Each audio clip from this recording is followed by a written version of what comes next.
বর্তমানে আমার মনে হয় যে সিনেমার প্রতি দর্শকের আগ্রহ আগের থেকে আরও অনেক গুণ বেড়ে গেছে, এবং আমার তাণ্ডব দেখার পরে আমার লিস্টে দ্বিতীয় যে সিনেমাটি আছে সেটা হচ্ছে উৎসব। আমি উৎসবটা দেখতে চাই, মানে এটা পরিবার নিয়ে দেখার মতো একটা সিনেমা, এবং প্রত্যেকেই বলতেছে অনেক সুন্দর, অনেক ভালো। আর তাণ্ডবটা দেখতে এসেছি মেইনলি আমাদের মেগাস্টার শাকিব খানের জন্য। আমার প্রত্যাশা আসলেই অনেক বেশি, কারণ দেখেন আজকে টিকেটের জন্য মোটামুটি যুদ্ধ করে এক প্রকার আমাদের টিকিট নিতে হয়েছে। সো এটা তো আর এমনি এমনি হয়নি। বাংলা সিনেমা কিন্তু এই দিনে একদিনে আসে নাই, এই জায়গাটায় একদিনে কিন্তু আসে নাই।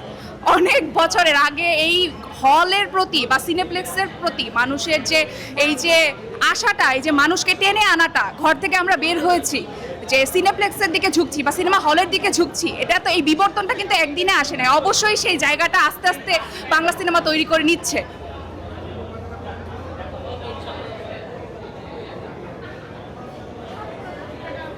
আমি তো ডেফিনেটলি তাণ্ডব দেখার জন্য আসছি। সাকিব খানের ছবিগুলো তো বরাবরই বেস্ট হয়। সো তুফান দেখলাম, তুফানের পর বরবাদ দেখলাম, এখন তাণ্ডবের জন্য। তাণ্ডব তো মাশাল্লাহ অনেক বেশি জোস। আজকে দেখি কি হয়, ইনশাআল্লাহ ভালো কিছুই হবে। বাংলা সিনেমা নিয়ে ডেফিনেটলি আমরা চাই যে আমাদের ইন্ডাস্ট্রি আরও অনেক বেশি আগায় যাক, আরও অনেক ভালো ভালো মুভিজ আনুক। এই তো এটাই প্রত্যাশা, ভালো ভালো অ্যাক্টররা আসুক। ডেফিনেটলি অনেক জোস, অনেক জোস। এখন যে মানুষ হলমুখী হচ্ছে, আমরা অনেক ভালো ভালো ছবি পাচ্ছি, এটা তো ডেফিনেটলি আমাদের এই ইন্ডাস্ট্রির জন্য অনেক বেশি বেটার, অনেক অনেক বেটার। অনেক সাকিব খানের তাণ্ডব মুভি দেখতে এসেছি আমার বোন, আমার দুলাভাইকে নিয়ে। এই ছবিটা তো বাংলাদেশের ইন্ডাস্ট্রি হিসাবে ভালো হবে, যেন সাকিব খান আরও ভালো ভালো বাংলাদেশের একটি ফিল্ম ইন্ডাস্ট্রি আরও উন্নত হচ্ছে দিন দিন। বাংলাদেশের মানুষও ফিল্মের প্রতি আকৃষ্ট হচ্ছে। এতে আমাদেরও মানে গর্ব যে ভালো ভালো মুভি বাংলাদেশ ইন্ডাস্ট্রিতে হচ্ছে। অবশ্যই সাকিব খানের তাণ্ডব দেখতে আসছি। আর এখন তো ঈদ ভাঙ্গা বাজার, তো আর কি অনেক ক্যাপাসিটি ইস্যু হচ্ছে।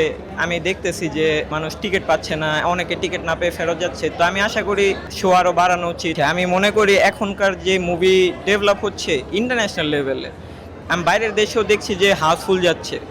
তো মনে করি এরকম যদি আরও মানোন্নয়ন হতে থাকে, তাহলে একদিনকার আমাদেরও মুভি ইনশাল্লাহ 100-200 কোটি কামাবে। তখন আমরাও বলতে পারবো গর্ব করে যে এটা আমাদের মুভি, বাংলাদেশের সিনেমা।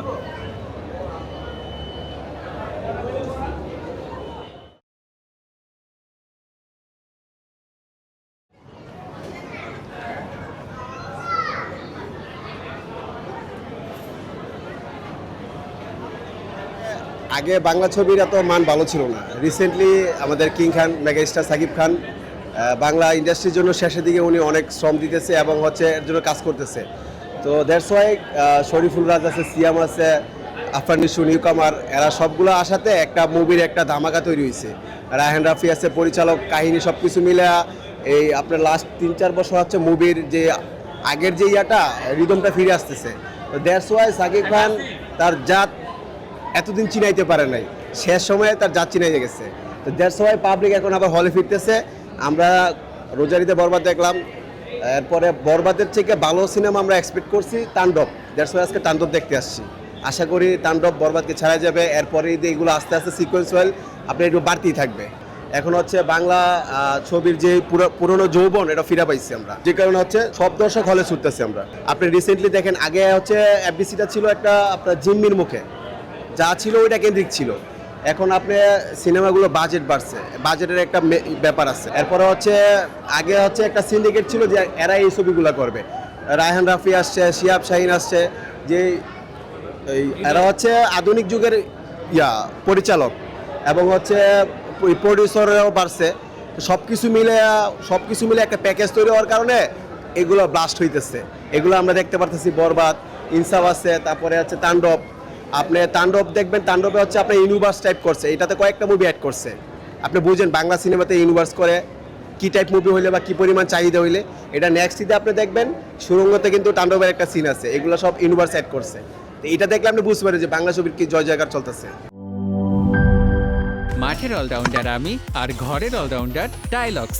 টাইলক্স টয়লেট ক্লিনার, ক্লিন মানেই টাইলক্স।